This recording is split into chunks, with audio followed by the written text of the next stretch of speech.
ईपीके capital प्रस्तुत करता है दैनिक ब्रीफ 4 सितंबर 2025। नमस्ते सभी को ईपीके कैपिटल के दैनिक संक्षिप्त वीडियो में आपका स्वागत है। मैं आपका होस्ट ऋत्विक हूं। इस श्रृंखला में हम आपको अपडेट करने और वित्त की दुनिया से आई सभी महत्वपूर्ण खबरों को समझाने का प्रयास करते हैं। तो बिना किसी देरी के चलिए शुरू करते हैं। ग्लोबल मार्केट पल्स, एक भिन्नता का अध्ययन। पिछले 24 घंटे वैश्विक वित्तीय बाजारों में एक जटिल और अक्सर विरोधाभासी कथा के साथ चिह्नित थे। विभिन्न क्षेत्रों के प्रदर्शन के बीच संघर्ष, बदलते मैक्रोइकोनॉमिक संकेतक और स्थायी राजनीतिक अनिश्चितता। जबकि अमेरिकी स्टॉक बाजार ने अपने प्रमुख सूचकांकों को मिश्रित रूप से बंद किया, अन्य वैश्विक बाजारों ने इन व्यापक रुझानों के प्रति अपनी अनूठी स्थिरता या कमजोरियों का प्रदर्शन किया। ये ब्रीफिंग इन आंदोलनों का विश्लेषण करने का लक्ष्य रखती है, जिसमें कार्यरत बलों का व्यापक विश्लेषण प्रदान किया गया है। वॉल स्ट्रीट पर एक स्पष्ट विभाजन उभरा। टेक्नोलॉजी भारी नैस्डैक कंपोजिट ने 1.02% की मजबूत बढ़त के साथ नेतृत्व किया और 21,467 से 3 अंकों पर बंद हुआ। S&P 500 भी हरे में समाप्त हुआ, 0.51% की बढ़त के साथ 6,428 अंकों पर। इसके विपरीत डाउ जोन्स इंडस्ट्रियल एवरेज गिर गया, 0.40 से 64% की गिरावट के साथ 45,271 अंकों पर बंद हुआ। यह भिन्नता निवेशक भावना की एक गहरी कहानी का संकेत देती है, जो विशिष्ट क्षेत्रों में प्रवाहित हो रही है, जबकि व्यापक आर्थिक तस्वीर से सावधान है। वहीं अंतर्राष्ट्रीय बाजारों ने भी समान रूप से विविध तस्वीर पेश की। भारत में BSI सेंसेक्स ने उल्लेखनीय मजबूती दिखाई, 0.55% की बढ़त के साथ 81,013 पर बंद हुआ, जबकि निफ्टी 50 ने भी 0.43% की बढ़त के साथ 24,822 पर समाप्त किया। यूरोप में प्रमुख बेंचमार्क जैसे ब्रिटेन का FTSE 100 और जर्मनी का DAX सकारात्मक क्षेत्र में ट्रेड कर रहे थे, क्रमशः 0.13% और 0.44% की बढ़त के साथ। एशिया हालांकि मिश्रित रहा। जापान का निक्केई 225 1.57% की तेजी के साथ उछला, जबकि चीन और हांगकांग के सूचकांकों में गिरावट देखी गई। क्रिप्टो करेंसी पारिस्थितिकी तंत्र इस बीच अपनी ही नाजुक समेकन की अवधि से गुजर रहा था, जिसमें रणनीतिक पूंजी घुमाव और संस्थागत रुचि का विकास हो रहा था। बाएं तरफ का टेबल चर्चा किए गए प्रमुख सूचकांकों का त्वरित संक्षिप्त सारांश प्रदान करता है, इस रिपोर्ट को सत्यापित डेटा में स्थिर करता है। अमेरिकी बाजार, दो कथाओं की कहानी। अमेरिकी प्रमुख सूचकांकों का विपरीत प्रदर्शन, जब तकनीक में उछाल आया और व्यापक बाजार स्थिर रहा, को एक ही महत्वपूर्ण मैक्रो इकोनॉमिक घटना से जोड़ा जा सकता है। नवीनतम जॉब ओपनिंग्स और लेबर टर्नओवर सर्वे JOLTS रिपोर्ट का प्रकाशन। इस डेटा से पता चला कि जुलाई के अंत में अमेरिकी नियोक्ताओं ने केवल 7.2 मिलियन जॉब ओपनिंग्स का विज्ञापन किया था, जो पूर्वानुमानों से कम था। सामान्य तौर पर अपेक्षा से कमजोर जॉब्स रिपोर्ट अर्थव्यवस्था के लिए नकारात्मक संकेत हो सकती है। हालांकि वर्तमान बाजार माहौल में इसे अक्सर एक तेजी का संकेत माना जाता है। इस प्रतीत होने वाले विरोधाभासी प्रतिक्रिया के पीछे का तर्क फेडरल रिजर्व की मौद्रिक नीति में निहित है। एक ठंडी होती श्रम बाजार केंद्रीय बैंक के लिए ब्याज दरों में कटौती करने के प्रति अधिक आत्मविश्वास बनाने के लिए एक महत्वपूर्ण पूर्व शर्त है, क्योंकि यह दर्शाता है कि वेतन वृद्धि से होने वाले मुद्रास्फीति दबाव कम हो रहे हैं। इस घटनाक्रम का पालन चरणबद्ध तरीके से किया जा सकता है। कमजोर JOLTS डेटा श्रम बाजार में नरमी का संकेत देता है, जो बदले में मुद्रास्फीति के दबाव को कम करता है। यह फेडरल रिजर्व के लिए अपने आगामी नीति बैठक में इस वर्ष की पहली ब्याज दर में कटौती करने का मामला मजबूत करता है।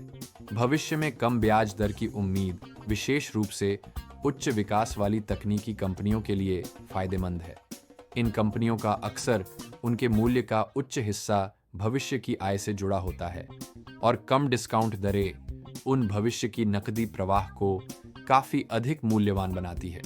इसके अलावा कम ब्याज दर का माहौल पूंजी की लागत को कम करता है, जो उन कंपनियों के लिए महत्वपूर्ण है जो निवेश और विस्तार के लिए आरण पर निर्भर हैं। ये सीधा लिंक ये समझाता है कि बड़े टेक स्टॉक्स जैसे कि अल्फाबेट ने क्यों भारी रैली देखी, जिसमें इसके क्लास ए शेयर 9% से अधिक की तेजी के साथ बढ़े। ये तकनीक प्रेरित गति इतनी शक्तिशाली थी कि नैस्डैक कंपोजिट और S&P 500 को सकारात्मक बंदी की ओर ले गई, जबकि अधिक आर्थिक रूप से संवेदनशील डाउ जोन्स इंडस्ट्रियल एवरेज गिर गया, जो कमजोर हो रही अर्थव्यवस्था के बारे में अंतर्निहित चिंताओं को दर्शाता है, जिनका संकेत जॉल्ट्स डेटा ने भी दिया। यह मैक्रो इकोनॉमिक कथा कंपनी स्तर पर भी स्पष्ट हो रही है, जबकि कुछ कंपनियों जैसे कैंपबेल सूप ने उम्मीद से बेहतर आय रिपोर्ट की। उन्होंने यह भी चेतावनी दी कि राष्ट्रपति ट्रंप के टैरिफ अगले साल के मुनाफे पर प्रभाव डाल सकते हैं। इसी तरह डॉलर ट्री आय की भविष्यवाणियों को पार कर गया, लेकिन इसके शेयर में गिरावट देखी गई क्योंकि विश्लेषकों ने टैरिफ से संबंधित लागत दबाव के जोखिम की ओर इशारा किया। ये उदाहरण दिखाते हैं कि राजनीतिक निर्णय केवल प्रमुख खबरें नहीं हैं, वे सक्रिय रियल टाइम में कंपनी के प्रदर्शन और निवेशक भावना के चालक हैं। मध्य बैंक और मौद्रिक नीति, टैरिफ खींचतान। फेडरल रिजर्व खुद को एक चुनौतीपूर्ण मोड़ पर पाता है, जहां इसकी दोहरी जिम्मेदारी अधिकतम रोजगार और मूल्य स्थिरता को बनाए रखना टकराव में है। जैसा कि चेयरमैन जेरोम पॉवेल ने हाल ही में एक भाषण में उल्लेख किया, मुद्रास्फीति के निकट अवधि जोखिम ऊपर की ओर झुके हुए हैं, जबकि रोजगार के जोखिम नीचे की ओर झुके हुए हैं। यह चुनौतीपूर्ण स्थिति आंशिक रूप से चल रहे राजनीतिक नीतियों का प्रत्यक्ष परिणाम है, सबसे प्रमुख नई टैरिफ्स के कार्यान्वयन के रूप में। अध्यक्ष पावेल ने स्पष्ट रूप से कहा कि इन टैरिफ का उपभोक्ता कीमतों पर प्रभाव अब स्पष्ट रूप से दिखाई दे रहा है और उम्मीद है कि ये आने वाले महीनों में जमा होंगे। फेड की मौद्रिक नीति के लिए महत्वपूर्ण सवाल यह है कि क्या इस टैरिफ प्रेरित मूल्य दबाव का प्रभाव मूल्य स्तर में एक बार की बदलाव है या यह चल रहे मुद्रास्फीति समस्या का उत्प्रेरक है। केंद्रीय बैंक का ढांचा यह निर्देशित करता है कि उसे एक बार की मूल्य वृद्धि को स्थायी मुद्रास्फीति समस्या बनने की अनुमति नहीं देनी चाहिए, लेकिन इस नई मुद्रास्फीति शक्ति की स्थिरता का निर्धारण करना अत्यंत जटिल और अनिश्चित है। यह अनिश्चितता मुद्रास्फीति से परे वास्तविक अर्थव्यवस्था तक फैली हुई है। टैरिफ और अन्य आर्थिक उपायों को लेकर नीति में अस्पष्टता ने व्यवसायों के लिए योजना बनाना कठिन बना दिया है और उन्हें अपने वेतनभोगी कर्मचारियों में वृद्धि करने में हिचकिचाहट पैदा कर दी है। यह सीधे तौर पर टैरिफ की राजनीतिक नीति को पहले चर्चा किए गए कमजोर जॉल्ट्स डेटा से जोड़ता है, जिससे एक शक्तिशाली कारणात्मक कथा बनती है। यह दिखाता है कि राजनीतिक निर्णय कैसे अर्थव्यवस्था में परिलक्षित हो रहे हैं, जिससे व्यवसाय, निवेश और श्रम बाजार की वृद्धि पर ठंडक का प्रभाव पड़ रहा है। फेड की नीति रुख, जो वर्तमान में प्रतिबंधात्मक क्षेत्र में है, पूर्व निर्धारित मार्ग पर नहीं है और इसे इस विकसित हो रहे डेटा और जोखिमों के बदलते संतुलन का सावधानीपूर्वक मूल्यांकन करने के आधार पर तय किया जाएगा। संयुक्त राज्य अमेरिका से परे अन्य केंद्रीय बैंक अपने स्वयं के अद्वितीय चुनौतियों का सामना कर रहे हैं। यूरोपीय केंद्रीय बैंक ECB की अध्यक्ष क्रिस्टीन लेगार्ड ने लॉ मेकर्स से तेजी से डिजिटल यूरो के लिए कानून लाने की फिर से अपील की है, जबकि बैंक ऑफ इंग्लैंड BOE के गवर्नर एंड्रयू बेली अभी भी रिटेल केंद्रीय बैंक डिजिटल मुद्राओं CBDCs के बारे में आश्वस्त नहीं है। जापान में बैंक ऑफ जापान BOJ के एक बोर्ड सदस्य ने सुझाव दिया है कि इसके सरकारी बांड खरीद कार्यक्रम में और संशोधन की आवश्यकता है, जो मौद्रिक नीति के भविष्य और डिजिटल पोस्ट पैंडेमिक दुनिया में केंद्रीय बैंकों की भूमिका को लेकर चल रही वैश्विक बहस को उजागर करता है। एशिया और भारत, घरेलू और बाहरी शक्तियों का नेविगेशन। जबकि वैश्विक बाजार आर्थिक डेटा और राजनीतिक अनिश्चितता के एक टर्बुलेंट मिश्रण से गुजर रहे हैं, भारतीय बाजार ने एक अनूठी और आकर्षक घरेलू स्थिरता का प्रदर्शन किया है। BSI सेंसेक्स और NSI निफ्टी फिप्शास दोनों सकारात्मक क्षेत्र में बंद हुए, जिसमें रैली मजबूत घरेलू कारकों द्वारा प्रेरित थी। ये प्रदर्शन विदेशी निवेशकों द्वारा देखी जा रही निरंतर बिक्री के विपरीत है और भारत की अर्थव्यवस्था की अंतर्निहित ताकत को उजागर करता है। खेल में महत्वपूर्ण गतिशीलता विदेशी संस्थागत निवेशकों FIIs और घरेलू संस्थागत निवेशकों DIIs के बीच गतिविधि में स्पष्ट भिन्नता है। उपलब्ध नवीनतम डेटा के अनुसार शुक्रवार 29 अगस्त को FIIs लगातार विक्रेता थे, जिन्होंने 8,512 करोड़ रुपए के शेयरों को बेच दिया। हालांकि इस बिक्री दबाव को DIIs ने मात दी, जिन्होंने 11,477 करोड़ रुपए के स्टॉक्स खरीदे, जिससे वैश्विक जोखिम ऑफ भावना का महत्वपूर्ण मुकाबला हुआ। DIIs के नेट खरीदार के रूप में इस प्रवृत्ति ने बाजार का स्थायी फीचर बना हुआ है। जबकि 4 सितंबर का विशिष्ट डेटा अभी उपलब्ध नहीं है, 3 सितंबर का सबसे नवीनतम पुष्टि डेटा इसी तरह का पैटर्न दिखाता है, जिसमें FIIs ने 1,149 करोड़ रुपए बेचे, जबकि DIIs ने 2,495.30 करोड़ रुपए खरीदे। डायरेक्ट इन्वेस्टर्स DIIs के बीच सकारात्मक भावना भारत के मजबूत घरेलू मैक्रो इकोनॉमिक संकेतकों में निहित है। भारत ने अप्रैल-जून तिमाही में 7.8% की मजबूत आर्थिक वृद्धि दर्ज की, जो 5 तिमाहियों में इसकी सबसे मजबूत प्रदर्शन थी, और वैश्विक अनिश्चितताओं के बावजूद अर्थव्यवस्था की स्थिरता में निवेशकों का भरोसा बढ़ाया। इस मजबूत GDP डेटा के साथ साथ संभावित GST दर पुनर्गठन से अपेक्षित खपत लाभों को लेकर आशावाद ने ऑटो और उपभोक्ता टिकाऊ वस्तुओं जैसे क्षेत्रों को मजबूती दी, जिन्होंने रैली का नेतृत्व किया। यह कथानक का विभाजन महत्वपूर्ण है।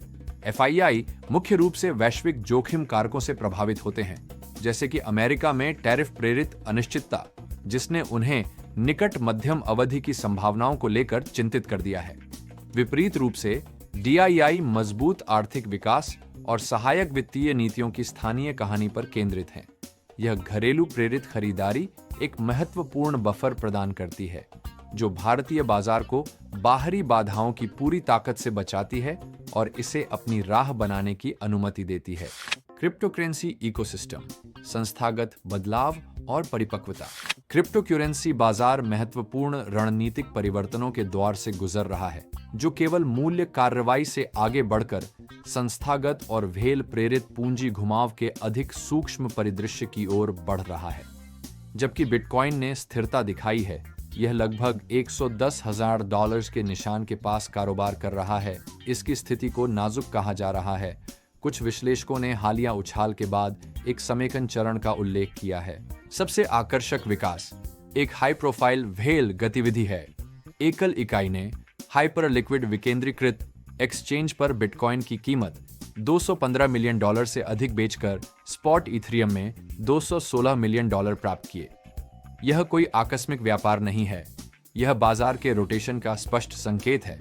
यह संकेत देता है कि बड़े परिष्कृत निवेशक मानते हैं कि इथेरियम और अन्य ऑल्ट कॉइन वर्तमान स्तरों से अधिक लाभ की संभावना प्रदान कर सकते हैं।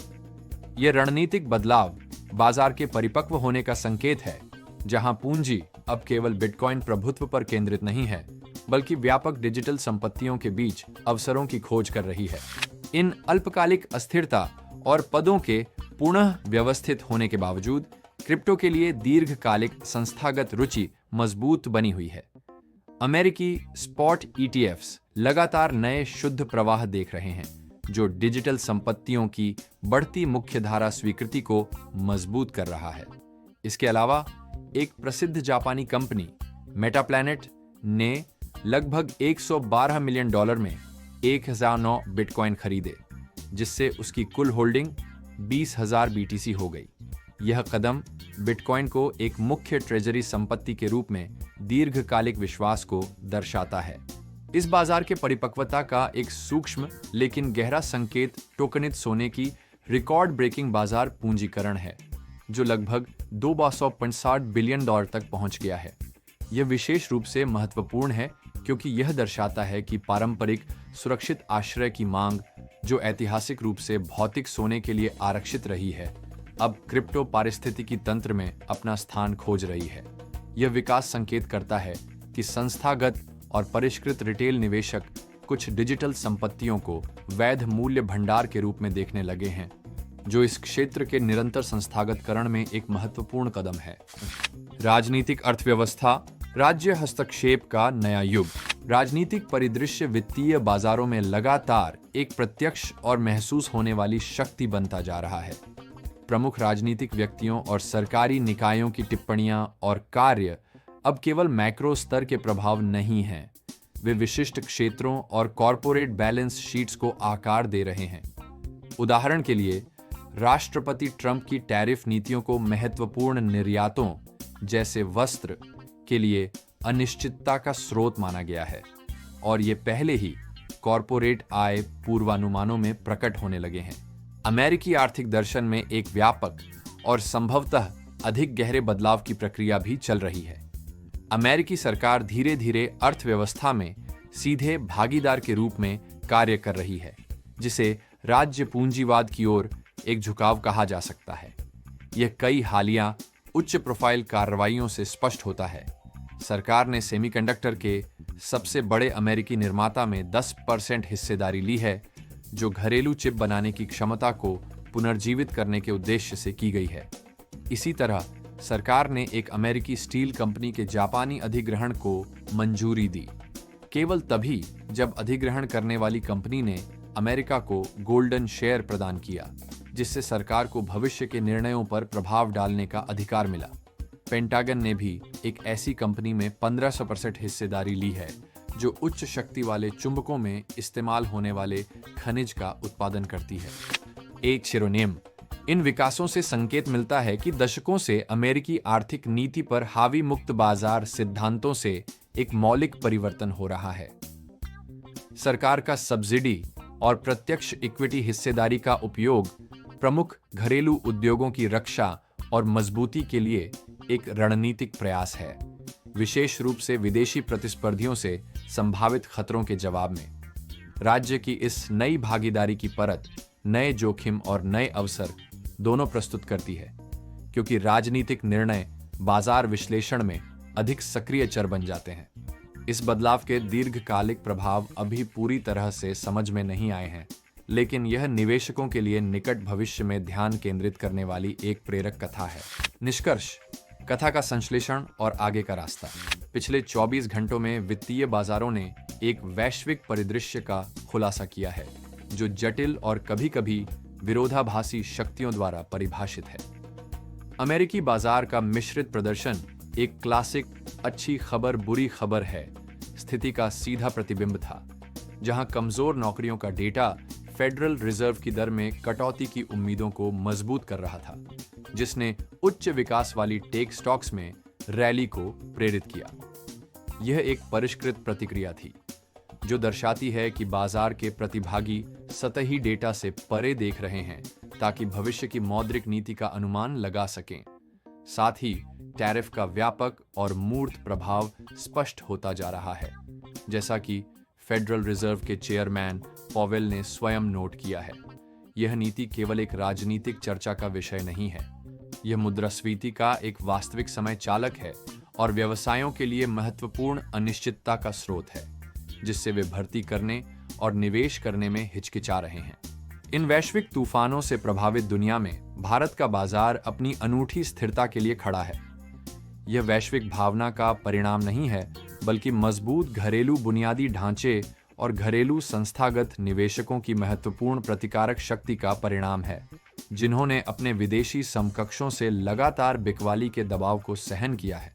इस बीच क्रिप्टोकरेंसी पारिस्थितिकी तंत्र अपने संस्थानीकरण की दिशा में आगे बढ़ रहा है। बड़े पैमाने पर निवेशकों द्वारा बिटकॉइन से इथेरियम में पूंजी का रणनीतिक आवंटन एक परिपक्व बाजार की ओर संकेत करता है, जहां प्रतिभागी प्रमुख संपत्ति से परे नए विकास अवसरों की खोज कर रहे हैं। यह टोकन युक्त सोने के बढ़ते बाजार से भी मजबूत होता है, जो दर्शाता है कि पारंपरिक सुरक्षित आश्रय की मांग अब डिजिटल संपत्ति क्षेत्र में अपना घर ढूंढ रही है। अंततः अमेरिकी राजनीतिक अर्थव्यवस्था चुपचाप लेकिन गहराई से राज्य हस्तक्षेप के नए युग की ओर बढ़ रही है। सरकार का सब्सिडी, प्रत्यक्ष इक्विटी हिस्सेदारी और गोल्डन शेयर का उपयोग रणनीतिक उद्योगों की सुरक्षा के लिए एक नई सोच का संकेत है। इससे राजनीतिक जोखिम और अवसर का एक नया स्तर बनता है, जिसे निवेशकों को नेविगेट करना होगा। आगे देखते हुए बाजार भागीदार आगामी फेडरल रिजर्व नीति बैठक और भारत में जीएसटी परिषद की बैठक के परिणामों पर नजर रखेंगे, साथ ही कॉरपोरेट आय और श्रम बाजारों पर डेटा के प्रवाह को भी। ये घटनाएं महत्वपूर्ण संकेत प्रदान करेंगी कि ये विभिन्न शक्तियां वैश्विक आर्थिक और वित्तीय परिदृश्य को कैसे आकार देती रहेंगी। और यह था हमारे इस वीडियो के लिए। हमें उम्मीद है कि यह वीडियो आपके लिए जानकारीपूर्ण था। यदि हाँ, तो कृपया इस वीडियो को लाइक और शेयर करें।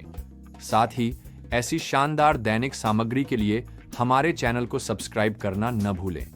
सिर्फ एक त्वरित याद दिलाना कि यह वीडियो केवल शैक्षिक उद्देश्य के लिए है और इसे वित्तीय सलाह के रूप में न लें। अपनी व्यक्तिगत वित्तीय सलाह के लिए कृपया विवरण में दिए गए संपर्क विवरण पर हमसे संपर्क करें या अपने वित्तीय सलाहकार से मिलें। यदि आप अन्य भाषाओं में वीडियो देखना चाहते हैं तो आप ईपीके कैपिटल के अन्य चैनल को भी सब्सक्राइब कर सकते हैं। देखने के लिए धन्यवाद।